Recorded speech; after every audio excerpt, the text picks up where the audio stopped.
Hey everyone, Ed Cahill here, Cahill Cards, and Topps 2020 just flew past its 100th card of the 400 card set. I broke down the top 10 of the first 50 here, and now we're going to jump right in to the top 10 of the second 50. I gotta say, this list was even harder to put together than the first, so I actually included some honorable mentions because there was just some cards I couldn't leave it off. Let's kick it off with Old Man Allen's Ted Williams, card number 90 at number 10. Print run of 41,407. It took me a little while to come around on Old Man Allen. Honestly, some of his cards, I didn't quite get the aesthetic, but with this Ted Williams, it just did it for me.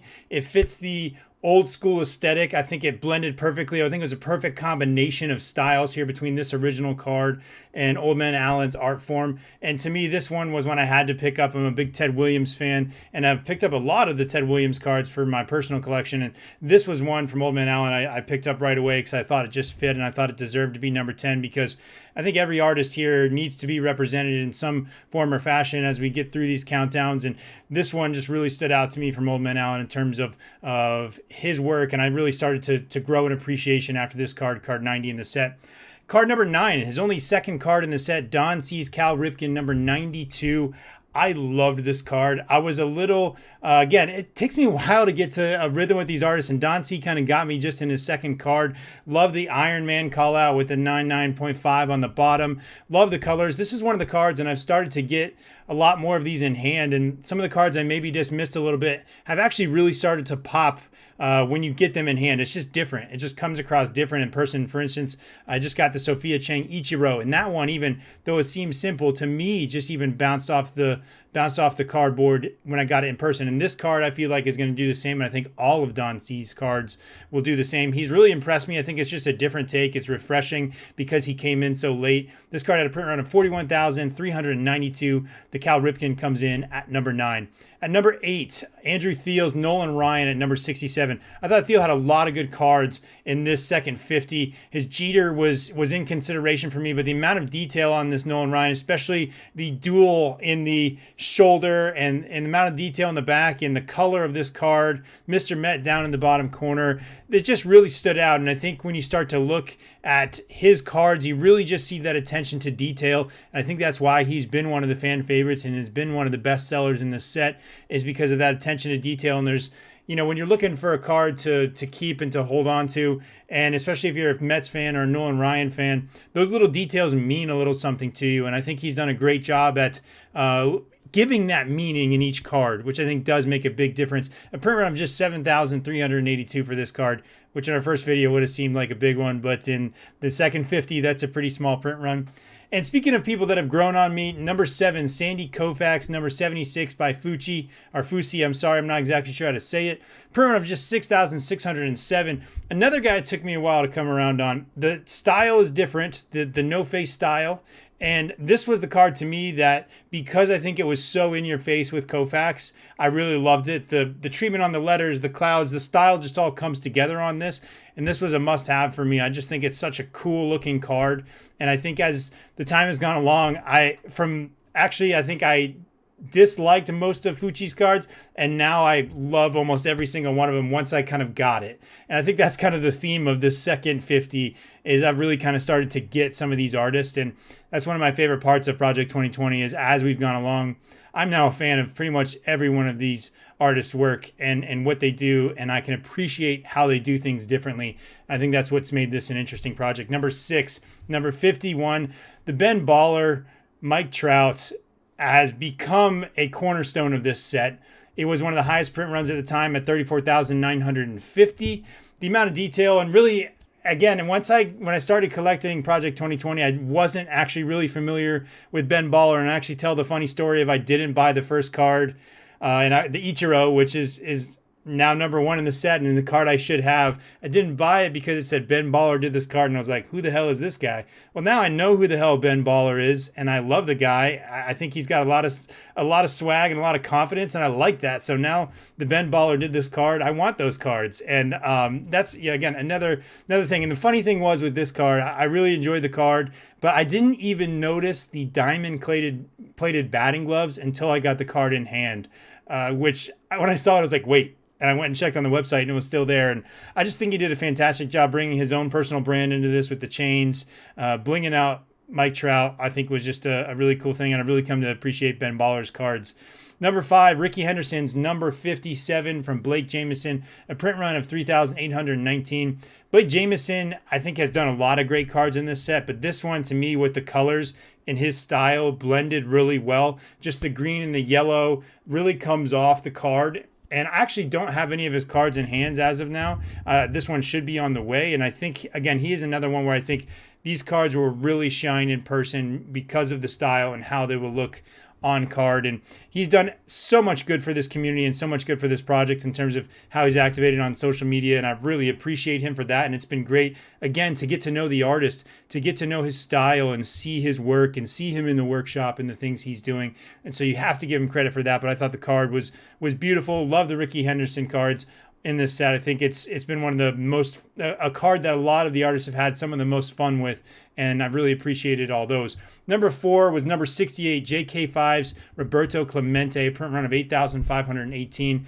This card, to me, when you really unpack it and you really start to look at all of JK5's cards, just the amount of detail to consume really just blows my mind. He's a tattoo artist, and to be honest, if I was ever to get a tattoo, I would pay whatever amount of money I had to pay to get JK5 to do it.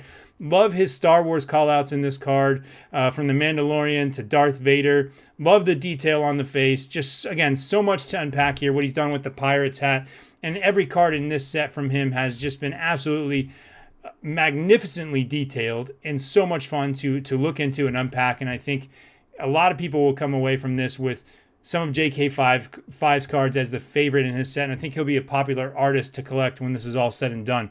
Number 3, Derek Jeter, number 93 by Gregory Siff. Siff has just blown me away in this whole thing and continues to do so because I think he takes such a unique approach to each card. And this Jeter, I thought his Mattingly was really interesting as well. He really knocked both the Yankees out of the park. But this Jeter, the way he showed the reverse perspective to me was just something different that hadn't been done. The way he creates these cards is super unique and interesting. And again, I don't think he narrows himself into one corner when he's making these cards, and that's why when you look at his set as a whole, I think each time you're surprised a little bit. It's something unique. It's something that's specific to the player or to the city that player represents, or specific and plays with the art like he did on this one. And I think he just knocked this one out of the park. It was a fantastic job, and I've just loved getting to know his work and getting to follow him and see his card and his set as it evolves through these 20 here. At number 2, and again, this start was hard to narrow down, but number 2 was number 94 by F. Tony Gwynn, a print run of 31,030. F. is one of the artists that I have really grown to love his style and his consistency. There was a couple cards, his Ted Williams, I thought about putting in this top 10 as well. I thought he did a fantastic job. But the flavor and flair he brought into this Tony Gwynn, it even got the attention of the man himself. I think he was actually on a podcast with him. But the palm trees, the details, the Padres logo in the bottom corner, and actually saw him do a really cool, even animated version of this on one of his social channels. Just a fantastic artist. He has a fantastic eye. If you've seen any of his other work, I think he's got an attention for detail that comes through on every card. It's clean yet detailed, and just a sheer piece of art that I think a lot of people will want to hang on to and collect. And number 1 for me was Bob Gibson, number 84 from Ermsey, a print run of 14,864. This card just absolutely blew me away. Again, Ermsey's style. He was number 10 in my last video, and I almost just put him there because of the Trout and its meaning at the time. But this card, to me, just brings in so much flavor and so much character, so much color. The Bob Gibson border on his rookie card has that nice pink to play with, which a lot of artists had. And I think Ermsey added a little bit of that extra pop with the greenery, with the background, with the sun and the skyline, and the bats and the birds. And to me, it's just a card that encapsulates what Ermsey has tried to do, but is also just an incredible rendition of the original card and an incredible variation and play on it to give it that little bit of extra. And to me, it was hard to find a card to beat this one. But I did have some honorable mentions because, again, it was so hard to narrow these down. First one being number 95, Mr. Cartoons, Don Mattingly, a print run of 27,000. Mr. Cartoon, as I mentioned in the last countdown, I think is just one of the cleanest in this set. As another tattoo artist, and I've read a bit into his story and kind of hearing the kind of guy he is and the kind of people he likes to tattoo and what the work means to him and what the subject matter means to him. You start to feel that in his cards. And again, just a little bit of details. You see that in the tattoo artists, just kind of work those subtle details in. And I think at the Mattingly, he just really knocked this one out. And he had a lot of solid cards. His Dwight Gooden as well that came out in this set of 50 was fantastic as well. But this one was a little bit different than what he'd done in the past and really stood out to me. And then also had another honorable mention, number 70, Tyson Beck's Bob Gibson, a print run of 6,757. Tyson Beck's kind of deconstructed design just works so well. And each card he does, I think, really stands out to me. I think he'll be one of the sets I try to collect in terms of having every 20 cards from him because they all play well together. You really see his style. Again, more of the deconstructed look in the background circle. The geometry just works really well in this one, and I think really helps Bob stand out. So those were my 2 honorable mentions. Those are my 2 top 10. Again, I'm going to be back after the next 50, the next 50 after that, the next 50 after that, the next 50 after that. We got a ways to go. Let me know down below, what were your favorite 10 or what was your favorite one?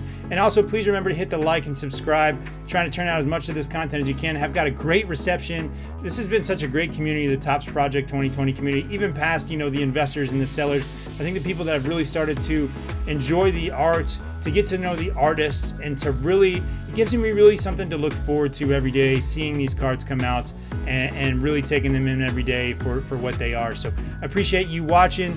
Ed Cahill, Cahill Cards. We'll see you next time. Your art was the prettiest art of all the art.